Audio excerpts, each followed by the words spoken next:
కీర్తనల గ్రంథము 51వ అధ్యాయము. దేవా, నీ కృప చొప్పున నన్ను కరుణింపుము. నీ వాత్సల్య బాహుల్యము చొప్పున నా అతిక్రమములను తుడిచివేయుము. నా దోషము పోవునట్లు నన్ను బాగుగా కడుగుము. నా పాపము పోవునట్లు నన్ను పవిత్రపరచుము. నా అతిక్రమములు నాకు తెలిసేయున్నవి. నా పాపమెల్లప్పుడూ నా ఎదుటనున్నది. నీకు కేవలము నీకే విరోధముగా నేను పాపము చేసియున్నాను. నీ దృష్టి ఎదుట నేను చెడుతనము చేసియున్నాను. కావున ఆజ్ఞ ఇచ్చినప్పుడు నీవు నీతిమంతుడవుగా అగపడుదువు. తీర్పు తీర్చినప్పుడు నిర్మలుడవుగా అగపడుదువు. నేను పాపములో పుట్టినవాడను. పాపములోనే నా తల్లి నన్ను గర్భమున ధరించెను. నీవు అంతరంగములో సత్యము కోరుచున్నావు. ఆంతర్యమున నాకు జ్ఞానము తెలియజేయుదువు.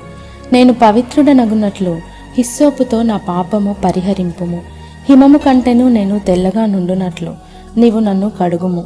ఉత్సాహ సంతోషములు నాకు వినిపింపుము. అప్పుడు నీవు విరిచిన ఎముకలు హర్షించును. నా పాపములకు విముఖుడవు కమ్ము. నా దోషములన్నిటినీ తుడిచివేయుము.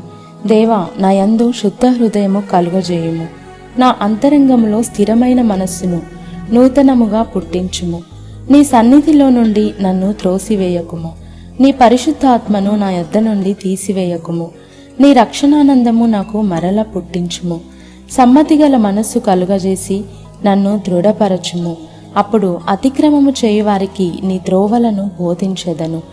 పాపులను నీ తట్టు తిరుగుదురు.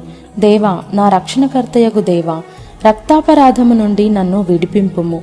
అప్పుడు నా నాలుక నీ నీతిని గూర్చి ఉత్సాహగానము చేయును.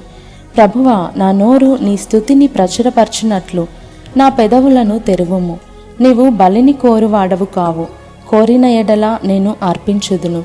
దహన బలి నీకిష్టమైనది కాదు. విరిగిన మనసే దేవునికిష్టమైన బలులు. దేవా, విరిగి నలిగిన హృదయమును నీవు అలక్ష్యము చేయవు.